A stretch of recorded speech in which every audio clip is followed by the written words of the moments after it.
Hi, I'm Jodie, a relationship and sex therapist based in Southern California, and today we are continuing the Love Island reaction series, Season 8, Episode 28.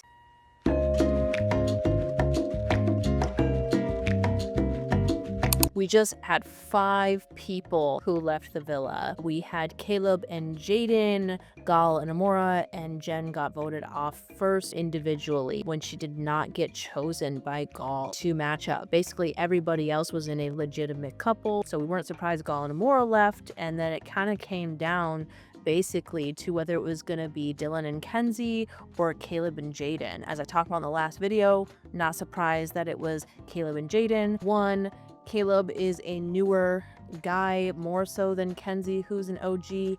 And also, Caleb and Jaden were just coming off of kind of a recent conflict. So, again, blood in the water, people are going to be getting voted off. Of course, with After Sun, there is a period of time where, the hosts are just kind of talking about the show in general. Then they bring on people that were voted off or, who needed to leave the island. Let's kind of start there. This one isn't going to be a super long episode, but I think there are still some things to kind of review here. One thing that really kind of stuck out to me was, and again, what's nice about these two is they do kind of bring up a lot of topics that I'm kind of talking about through a lot of these episodes, right? So it kind of speaks to just there's like these common themes or things a lot of people are thinking and feeling about what's happening on the show. And one really good theme that I thought that they brought up was this theme of, and again, I'm very careful to not gender things or say, all women, all men, etc. are like this. That's rarely the case, but we do tend to see some themes. And again, whether that be biology or how we're socialized or things like that, right? If you ever tell me, a guy has a hard time talking about his feelings, I'm not usually going to be surprised because it's just how we've been socialized. These are kind of some things. They're not everybody, so I just give that kind of as a little kind of sidebar caveat. But the theme was men wanting the most intimate things for the bare minimum.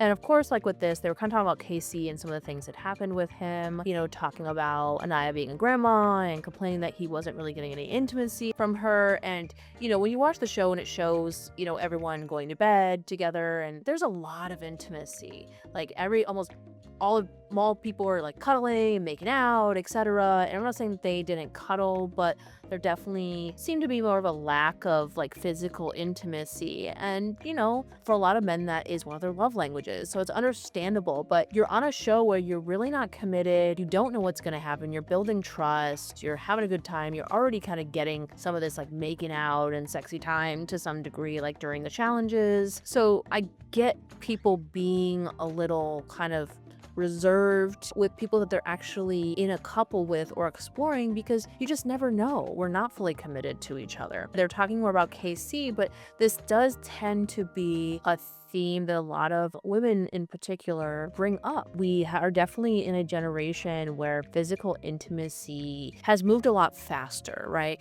We've got one night stands. It's not uncommon for people to, even if they continue dating, to have sex on their first date, and there's like less stigma around these things. But we also do sometimes see correlations with this of, okay, if I sleep with a guy on the first date, does it automatically mean that I'm not going to be taken seriously?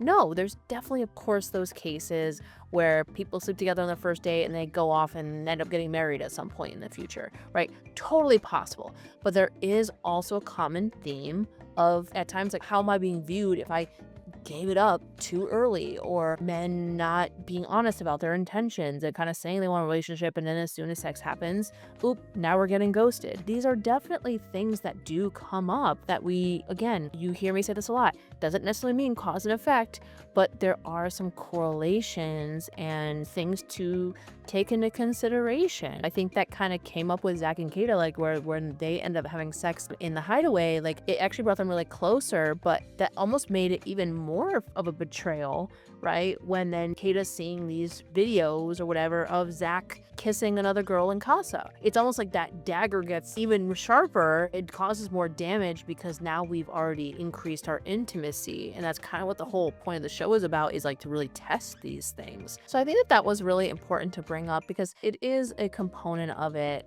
of just misogyny, kind of some of these trends we're trying to change, helping women to find more sexual freedom, be able to express themselves, be able to engage in things they want to engage in. Women enjoy sex too, but it feels like there's this constant like judgment. There's judgment if I do it. There's judgment if I don't do it. I an ice queen. Oh, now I gave it too early. Now I'm a slut. Like this constant kind of back and forth, and kind of like maybe just a little bit of the tone deafness of men sometimes on how that can come off. Or I think that was one of the things too with like Casey's, like almost feels like, oh, like she owes him that, or to keep him around she has to put out. I'm sure that's not usually what men or even Casey mean by that, but it is kind of how it comes off, and it doesn't mean that there isn't still an underlying thread of those things that kind of come from the past, that come from them feeling hurt or them being frustrated or them saying, well, but I want it, why don't you give it to me? And this kind of thinking, rather than, hey, we both have to consent to these things, and now I don't want like you moving on saying, oh, well, you didn't put out, so now I am gonna leave you or talk shit about you behind your back. So I like that they actually brought up that conversation, because I do think that that's a big thing, and it's a very uncomfortable conversation to have. I think like a lot of these things that kind of came up around movie night, a lot of these conversations that bring up really important pieces that are really difficult for people to talk about. They've noticed like the term lustful coming up a lot this season, and it's basically been, they've kind of like tried to define like, what does that mean? Is it a nicer way of like saying, oh, they're kind of giving it up too easily, they're sleeping around, they're kind of, they're freely giving away physical or sexual affections, where, how they kind of defined it on the show was meaning like they are kind of engaging physically with somebody, but they don't really know anything about each other. And I think, of course, one of the most popular couples for this is Corbin and Parmita. That's been one of the questions for them of like, we hear you talk so much about how attracted you guys are to each other, and you're sexy and you're sexy and you're in shape and you're in shape and you have perfect bodies and blah, blah, blah, blah, blah. And then you see them making out and cuddling, but do they actually know each other? How can you really be close to someone if you don't actually know them? Or do we just get kind of blinded by like the physical attraction? And nothing wrong with finding a partner physically attractive. I mean, I'm definitely a believer that, there usually has to be at least a little bit of it. Maybe not everyone agrees with that, but I know that's been my personal experience. Like, if I don't find you even remotely attractive, like, how do we even get here to begin with? And again, if intimacy is one of the things that we're knowing is going to happen in a relationship, like, can I cultivate that when I don't feel any physical attraction to you? So yes, they were trying to use this word. I think also one of the other couples where this has come up, right, has been with Kenzie and the people that she's met with. I know that was between Kenzie and Corbin, like, okay, it's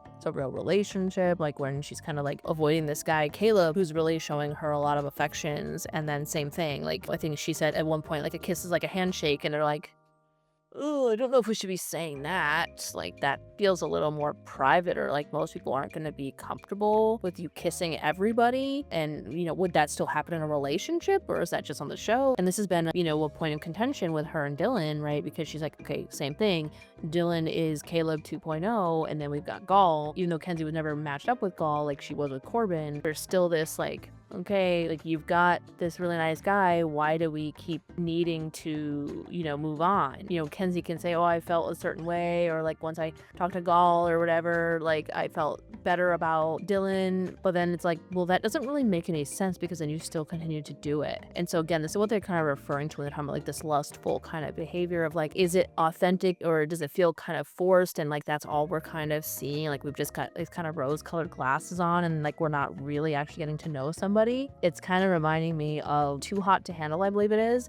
And the whole point of that show is like, you get hot people all over, and then there's a little cone that says you're not allowed to touch, you're not allowed to do anything, and if you do, you get money taken away from the pot. And the point is to actually get to know each other and to avoid lustful behavior. But again, these things are kind of up to debate and conversation, and of course people are always free to do what they feel fits for them. So then we brought on some of the guests. We had Jen come on. We got to see her kind of get her phone back. She ended up talking with her family. It was really funny because her family ended up notifying her that Gall's coffee shop ended up giving out free drinks to Jen's because they felt bad for her, and kind of like saying they were all like kind of like team Jen and really weren't sure like what Gall was thinking. So I'm sure that was super validating for Jen. People thinking that she's really positive and like just really she's getting like good feedback. I really like there was a phrase that got brought up at one point that a crush is a lack of information. That was a really cute idea of explaining. I think that maybe that's sometimes the difference is like you might like a person, but do you really know what it's like to be with a person? And is it, do it really have legs, or it's just more like puppy love, or, you know, these kind of things? Jen was out first, so then she had to guess like who. I think this was actually like before she was brought on the show. It was like the producers or whatever asked her like as soon as she left, like, who do you think is going to be the couples that get voted off? And her guess was Gal and Amora, which, you know, was not surprising. And she actually thought it was going to be Corbin and Parmita.